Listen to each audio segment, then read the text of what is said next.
اعوذ باللہ من الشیطان اللعین الرجیم بسم اللہ الرحمن الرحیم نحمده ونصلی علی رسولہ الکریم وعلی آلہ الطیبین الطاہرین المعصومین المظلومین اما بعد بسم اللہ الرحمن الرحیم۔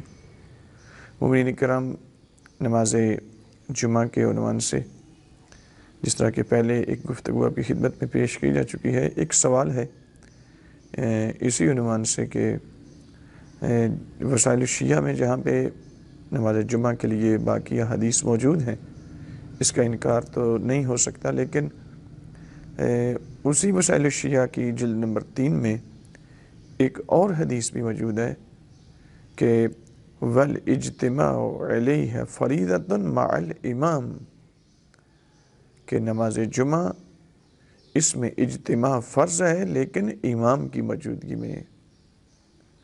تو یہاں تو امام خود حدیث بتا رہی ہے کہ امام ہے، یعنی امام وقت ہیں، امام معصوم ہے۔ سوال ہے یہ، تو امام وقت ہیں تو پھر نماز جمعہ ہے، اور اگر امام وقت نہیں ہے، لہذا سوال یہ ہے کہ جتنی بھی وہ احادیث ہیں وہ امام وقت کی موجودگی پر حمل کی جائیں گی، اس کے علاوہ نہیں ہے۔ یہ ایک سوال ہے جو خلاصتاً میں نے آپ کی خدمت میں پیش کیا۔ اختصار کے ساتھ اس کا جواب بھی میں آپ کی خدمت میں پیش کرتا ہوں کہ والاجتماع علیہ فریضۃ مع الامام وسائل الشیعہ جلد نمبر 3 میں موجود ہے، لیکن ہم پہلے عرض کر چکے ہیں پہلی گفتگو میں کہ واجب دو طرز کا ہوتا ہے، ایک واجب عینی ہے، ایک واجب تخییری ہے۔ واجب عینی مختص ہے امام معصوم کے ساتھ، سرکار حجت علیہ السلام کے ساتھ، لیکن واجب تخییری امام کی غیبت کبریٰ میں ہے۔ اور تخییر کہاں پہ ہوتی ہے؟ ہم نے پیش کیا اس میں کہ نماز جمعہ پر کبھی وجوب آ جاتا ہے، کبھی استحباب آ سکتا ہے، اور کبھی اس پہ حرمت بھی طاری ہو سکتی ہے۔ ہر چیز کی اپنے موارد ہیں فقہی اعتبار سے۔ اب یہاں پر میں آپ کی خدمت میں جلدی سے پیش کر دوں کہ لفظ امام اس حدیث کے اندر آیا ہے، تو آیا اس سے مراد امام معصوم ہے یا کچھ اور ہے؟ لیکن اس سے بھی پہلے میں آپ کی خدمت میں 2-3 منٹ کے اندر اختصار کے ساتھ یہ پیش کر دوں کہ امامت دو طرز کی، مفہوم مشکک ہے، تشکیک دار ہے۔ تشکیک دار ہوتا ہے یعنی منطق کے اندر مفاہیم ہوتے ہیں، ان میں سے ایک مفہوم مشکک اور ایک ہوتا ہے مفہوم متواتی۔ مفہوم متواتی اس مفہوم کو کہتے ہیں کہ جو برابر تمام چیزوں پر اپنے مصادیق پر صدق کرتا ہے، یوں نہیں کہ کوئی چھوٹا مصداق ہے کوئی اس کا بڑا مصداق ہے۔ جیسے لفظ انسان، یوں نہیں کہ ایک انسان ہے دوسرا انسان تر ہے اور تیسرا انسان ترین ہے، ایسا نہیں کہہ سکتے، بلکہ جو بھی ناطق ہے، الانسان حیوان ناطق، وہ انسان ہے، اس کو انسان تر انسان ترین نہیں کہہ سکتے۔ یہ ایک مفہوم متواتی ہے، تمام افراد پر برابر صدق کرتا ہے۔ لیکن اس کے مد مقابل ایک مفہوم ہے جسے مفہوم مشکک کہتے ہیں۔ مفہوم مشکک اس مفہوم کو کہتے ہیں جو درجہ بدرجہ ہوتا ہے۔ درجہ بدرجہ ہونے کا مطلب کیا ہے؟ یعنی ایک ہی لفظ ہے لیکن اس کے مصادیق بہت زیادہ ہیں، کوئی اس کا چھوٹا مصداق ہے، کوئی اس کا بڑا مصداق ہے، کوئی اس کا سب سے آخری اور سب سے اعلی مصداق ہے۔ جس طرح لفظ نعمت ہے، مثلا نعمت قرآن میں ہے ثم لتسألن یومئذ عن النعیم، کہ قیامت کے دن تم سے ضرور بھی ضرور سوال کیا جائے گا نعیم کے متعلق۔ اب اس آیت کی تفسیر میں امام محمد باقر علیہ السلام سے ایک حدیث منقول ہے، اس کی 5 سند ہیں، حدیث مستفیضہ ہے۔ حدیث مستفیضہ اس حدیث کو کہتے ہیں جو حدیث متواتر کے نیچے ہے اور حدیث صحیح سے بہت اوپر ہے، یعنی جس کے لیے یقین ہو جاتا ہے کہ یہ جملہ ہمارے مولا کی زبان سے نکلا ہے، تو اس پر ایمان لانا لازم ہو جاتا ہے۔ اس حدیث کو حدیث مستفیضہ کہتے ہیں، جس کی 4، 5، 6 اسناد موجود ہوں، یہ حدیث مستفیضہ ہوتی ہے۔ امام محمد باقر علیہ السلام سے یہ حدیث مروی ہے کہ امام سے پوچھا گیا یبن رسول اللہ من نعیم، وہ نعیم کیا ہے کہ جس کے لیے اللہ کہہ رہا ہے کہ ہم قیامت کے دن ضرور بے ضرور تم سے سوال کریں گے۔ امام محمد باقر علیہ السلام نے ان کے جواب میں فرمایا، یہ لباس ہے، یہ صحت ہے، یہ آنکھیں ہیں، یہ زبان ہے، یہ کان ہے، یہ ہاتھ ہے، ہر چیز ایک نعمت ہے، یہ دولت ہے، تمہارا گھر ہے، اولاد ہے، یہ ایک ایک نعمت کا سوال کیا جائے گا۔ ثم لتسألن یومئذ عن النعیم، تم سے بے ضرور سوال کیا جائے گا بروز قیامت نعیم کا، کس کا؟ لباس کا۔ امام کے فرمان کے مطابق لباس کا، آنکھوں کا، زبان کا، کانوں کا، ہاتھوں کا، صحت کا، دولت کا، گھر کا، ہر ایک چیز کے متعلق سوال کیا جائے گا، یہ نعیم ہے۔ اچھا، جب حضرت امام جعفر صادق علیہ السلام کا دور آیا، اسی آیت کی تفسیر امام سے بھی پوچھی گئی۔ اچھا، اس حدیث کا بھی علم الدرایت کے اعتبار سے وہی درجہ ہے، یعنی اس کے بھی 5 سندیں ہیں، وہ بھی حدیث مستفیضہ ہے جو امام جعفر صادق علیہ السلام سے منقول ہے۔ اچھا، اس حدیث امام سے پوچھے گا، یبن رسول اللہ من نعیم، اے میرے آقا مولا، ہمارے ماں باپ آپ پہ قربان، اے رسالت آپ کے بیٹے، مولا یہ فرمائی نعیم کیا ہے؟ تو امام جعفر صادق علیہ السلام فرماتے ہیں، ہی ولایت اہل البیت، یہ ہم اہل بیت کی ولایت ہے جس کا تم سے قیامت کے دن ضرور سوال کیا جائے گا۔ اب یہ بھی حدیث مستفیض ہے جو اسی لفظ کی تفسیر میں جو امام محمد باقر علیہ السلام نے حدیث بیان فرمائی ہے، وہ بھی حدیث مستفیض ہے۔ علم الدرایت کے اعتبار سے دونوں برابر درجے کی حدیث ہے۔ لفظ ایک ہے، لفظ نعیم، لیکن امام محمد باقر علیہ السلام نے نعیم کے مصادیق بتائے، مثلا لباس ہے، صحت ہے، دولت ہے، گھر ہے، لیکن صادق آل محمد علیہ السلام نے فرمایا یہ ہم اہل بیت کی ولایت ہے۔ اب آیا، کیا ان دونوں احادیث کے اندر کنٹراڈکشن ہے، تضاد ہے؟ نہیں سامعین، تضاد نہیں ہے، اس لیے کہ معصوم کی کلام ایسی کہ جس کے لیے یقین ہو کہ یہ صادر ہو چکی ہے معصوم سے، ممکن نہیں کہ پھر ان کے کلام میں تضاد آ سکے۔ تو یہاں پر پھر اس کو حل کرنا ہے، تو اس کا مطلب یہ ہے کہ اصل یہ ہے کہ یہ نعیم یعنی نعمت مفہوم مشکک ہے، تشکیک دار ہے، تشکیک دار یعنی درجہ بے درجہ ہے۔ امام محمد باقر علیہ السلام نے نعیم یعنی نعمت کے چھوٹے مصادیق بتائے ہیں، صادق آل محمد علیہ السلام نے اسی نعمت کا سب سے آخری اور سب سے بڑا درجہ بتایا ہے کہ لباس ایک نعمت ہے، دولت ایک نعمت ہے، آنکھیں نعمت ہیں، زبان نعمت ہے، کان نعمت ہے، ہاتھ نعمت ہے، صحت نعمت ہے، اس سب کا سوال کیا جائے گا۔ اور چھوٹی نعمتوں سے سوال کرتے کرتے چھٹے امام فرماتے ہیں ہماری ولایت پر آخر میں سوال کیا جائے گا، اور جب ولایت کا سوال کر لیا جائے گا تو اس کے بعد سوال بھی ختم ہو جائیں گے۔ پوچھا گیا مولا کیا وجہ ہے، اس کے بعد سوال کیوں ختم ہو جائیں گے؟ فرمایا جب نعمتیں تمام ہو جائیں گی تو سوال بھی تمام ہو جائیں گے، یعنی سب سے بڑی نعمت ولایت اہل بیت ہے۔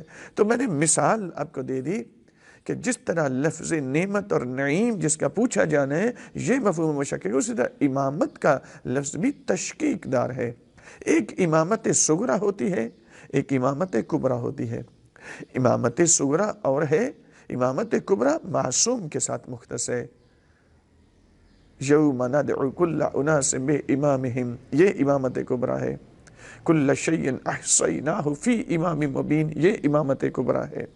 انما ولیکم اللہ ورسولہ والذین آمنوا الذین یقیمون الصلاۃ ویؤتون الزکاۃ وہم راکعون، یہ ولایت و امامت کبریٰ ہے۔ اس میں متعدد گوناگوں آیات موجود ہیں سامعین گرامی۔ تو امامت کبریٰ وہ ہے، لیکن امامت صغریٰ لفظ مسجد کی جو پیش نماز ہے اس کو بھی آپ امام کہتے ہیں، لیکن امام معصوم نعوذ باللہ نہیں، یا امامت کبریٰ کا مصداق نہیں کہیں گے۔ اگر جس دن یہ کہہ لیا آپ کے اعمال ہی حبط ہو جائیں گے، اعمال ہی ختم ہو جائیں گے، ایسے ہی ہے کہ جیسے آپ نے عمل کو کیا ہی نہیں۔ یعنی کسی غیر امام کو اگر آپ نے امام کہہ دیا، امام معصوم کہہ لیا، امام حجت کہہ لیا، تو آپ کی تمام عبادات اکارت ہو جائیں گی، حبط ہو جائیں گے، یوں سمجھیں گے، یوں ہی ہوگا کہ جیسے تم نے عمل کو کیا ہی کوئی نہیں، تمہارے اعمال حبط ہو جاتے ہیں۔ لیکن سامعین گرامی، اسی قرآن میں وَجْعَلْنَا لِلْمُتَّقِينَ اماما بھی آیا ہے، ہمیں متقین کا امام بنا۔ کیا مطلب ہے؟ یہ جعل ثانوی ہے، وہ جعل اولی ہے، فرق ہے۔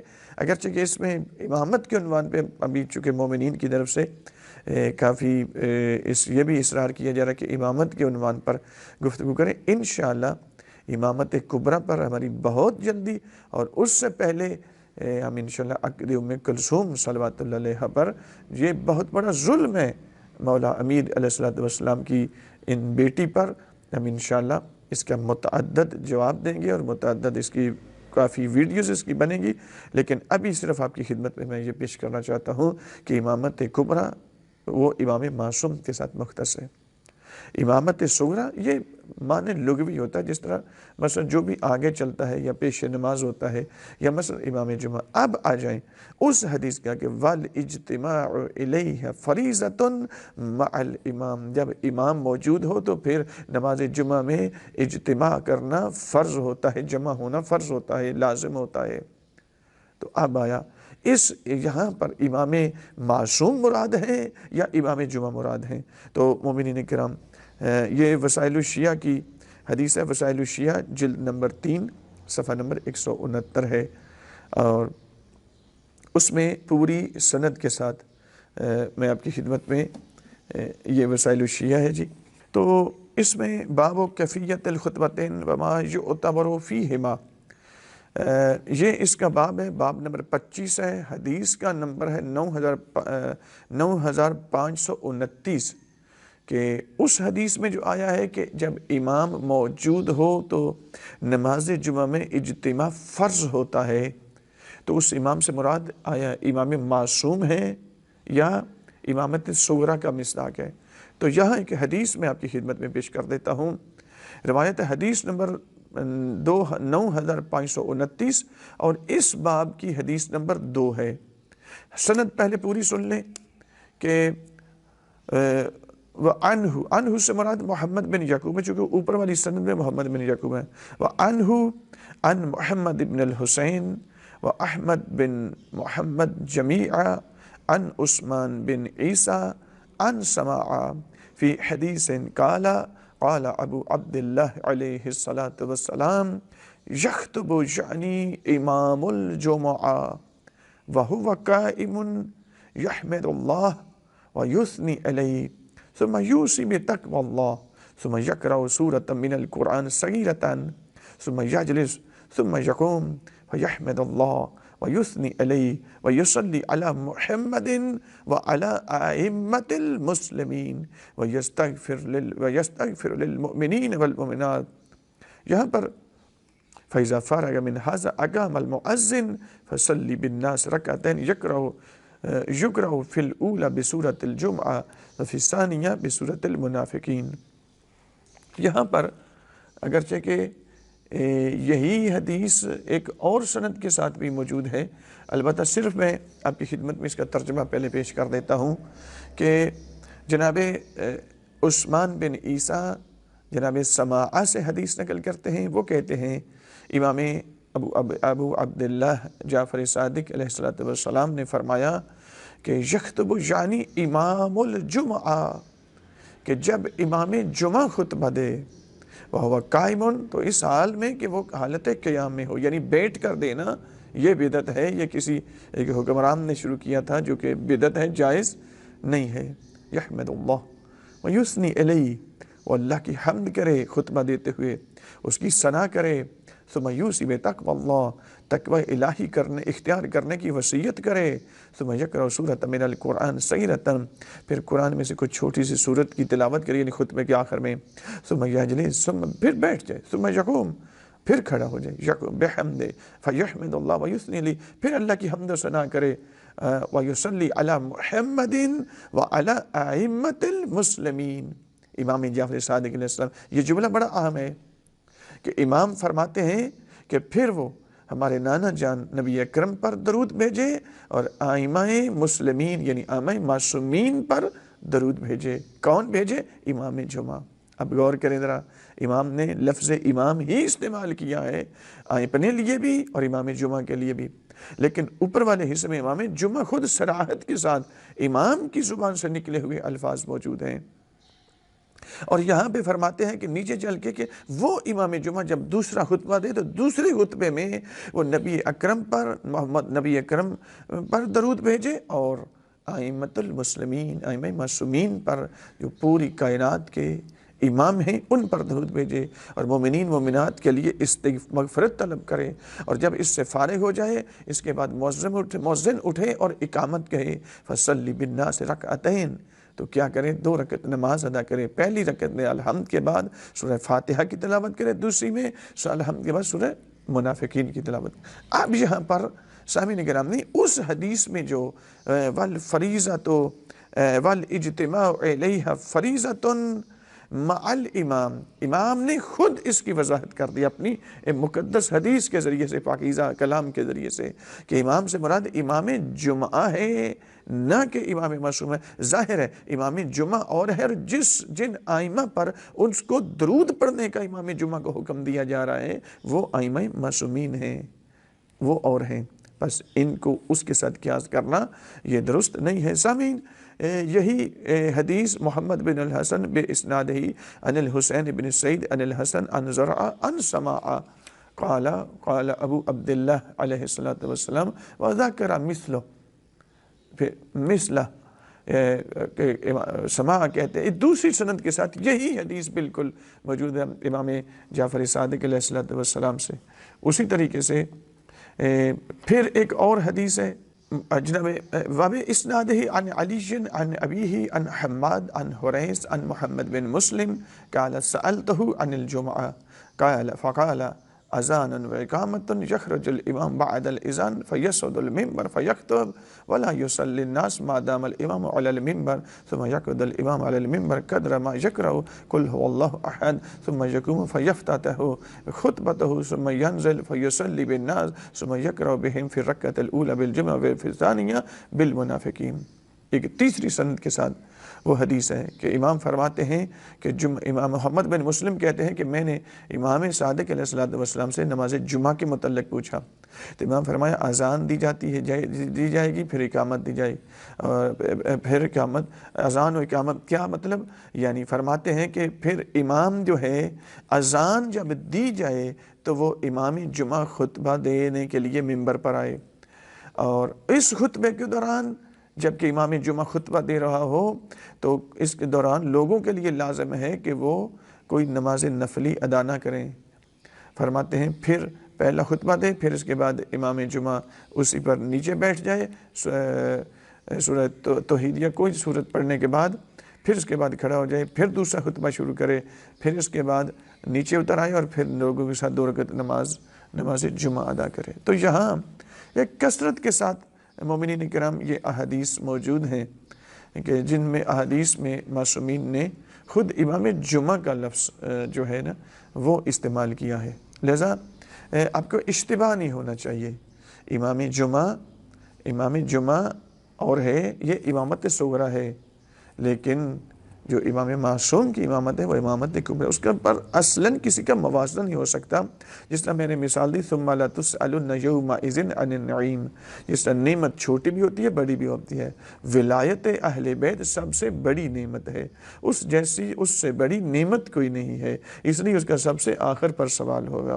اسی طریقے سے امامت بھی مفہوم مشکک ہے۔ سامعین، اختصار کے ساتھ ہم نے آپ کی خدمت میں کچھ مطالب پیش کیے ہیں، انشاءاللہ باقی مروزات بھی آپ کی خدمت میں پیش کرتے رہیں گے۔ پروردگار ہمیں حقائق کو سمجھ کر ماننے کی توفیق عطا فرمائے۔